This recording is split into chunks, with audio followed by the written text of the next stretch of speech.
sa cross ni Christ. Sa panahon nga nagdupa si Christ sa cross, siya ang nahimong offering sa atong mga sala. Sa time nga si Christ nagdupa sa cross, ang kamatayon ni Christ sa cross motoy pag-picture out sa tanan natong sala from past, present, ngadto sa future. Ang tanan natong sala nga nahimo sa Dios giangkon tanan ni Christ sa cross. Nga dapat mapasaylo atong sala o mapasaylo ng ato sala kung dunay blood gikan sa precious kayo nga life mo nang si Christ lang ang qualified ilansang gyud sa cross. Wa nay lain. Sa time nga si Christ nagdupa sa cross, ang pagtan-aw sa Father nato, instead nga makita ta sa Father ang atong mga sala, atong imperfections, ang atong pagka-condemn, ang makita sa Father ang blood na sa iyang anak nga si Jesus didto sa cross. So ang status nato, kita as a sinner, si Christ as the righteous one, ug ang Father dito sa taas. Inigtan-aw sa Father din hinato, di niya makita atong mga sala, kay makita niya ang blood sa iyang anak nga si Christ nga nagbayad sa tanan natong mga sala. So sa pikas picture, instead nga makita sa Father atong unrighteousness, atong imperfections, makita niya ang righteousness ug ang perfection ni Christ sa cross. Mao nang gihimo taniyang anak, kay ang tanan natong mga sala gipakamatyan, gibayaran na ni Christ sa cross.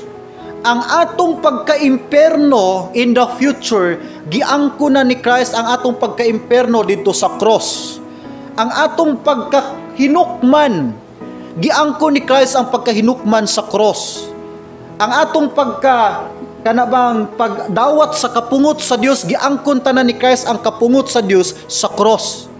Mo nang wa na tay ang kunon nga eternal punishment in the future, kay giangkon ni Christ ang tanang eternal punishment nato sa cross. Ug muipikto na sa at the moment of your repentance and faith in the Lord Jesus Christ. Inigdawat gini mo ni Christ by faith, muipikto tong tanan. So kung giunsa pagtan-aw sa Father si Christ, giinana pud ta niya pagtan-aw. Muna ingon ang verse, kung kinsa si Christ before the Father, inana pud ta pagtan-aw sa Father. Wa ta niya tan-awa nga kaaway, wa ta niya tan-awa nga mga imperfect, gitan-aw niya ang perfect sacrifice in behalf sa atong mga sala. Munang sa Old Testament, mag-offer sila lamb, karnero, ug motoy tan-awon sa Dios ang ilang offering, kung ilang offering perfect, and then ma-cover ilang sins anang tuiga. Kung muhalad sila masakiton nga karnero, ma-disqualified ang offering, dili mapasaylo ilang mga sala. Pag-abot ni Christ, si Christ ang nahimong final offering sa atong mga sala, di na karnero, iyang life gid ang gi-offer. Ang issue, dili kung perfect ta, ang question, perfect ba ang atong sacrifice? Perfect ba si Christ? Yes. Muna nahimot ang perfect in the sight of the Father. Perfect ba o righteous ba ang sacrifice ni Christ? Yes. Righteous po ta tubangan sa Father. Muna nga di na ta silutan pa sa eternal punishment, kay tanang eternal punishment na to giangko na tanan ni Christ sa cross.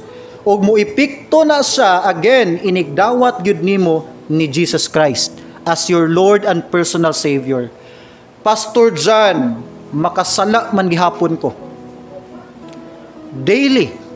Now, ang sala sa usa ka dili anak sa Dios ug ang sala sa anak sa Dios lahi na. Timan-i.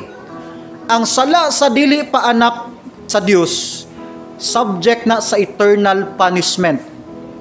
Ang sala sa usa ka anak na sa Dios subject na sa discipline. Wa nay punishment, kay ang punishment tuan na giangkon tanan ni Christ. Ang discipline dili na punishment. Ang punishment out of judgment, out of wrath na siya, kapungot. Ang discipline out of love. Parents, ayaw disiplinaha inyong bata for 10 years. Ayaw badlunga sa iyang sala. ayog pilpila iyang kamot, ayog badlunga, ayog pasabta unsay sakto unsay dili, patuyangi siya tanan for 10 years. Nag-abot og 10 years, ikaw mismo ang magmahay sa imong gibuhat. Mura kang nagbuhi og usa ka monster sa imong balay. Mahimo pa ng problema di lang sa imong balay, apil sa komunidad, bisan pa sa Pilipinas. Worst ang tao kung dili madisiplin. Muna nga ang parent nga modisiplina sa iyang bata, love niya iyang bata. As long as it is out of love nga discipline. Kung di ka disiplinahon sa Dios, pasaylo ako, pero wala ka higugmaa sa Dios. Pero tanang anak niya iyang gidisiplin. Gidisiplina sa Dios tanan niyang anak.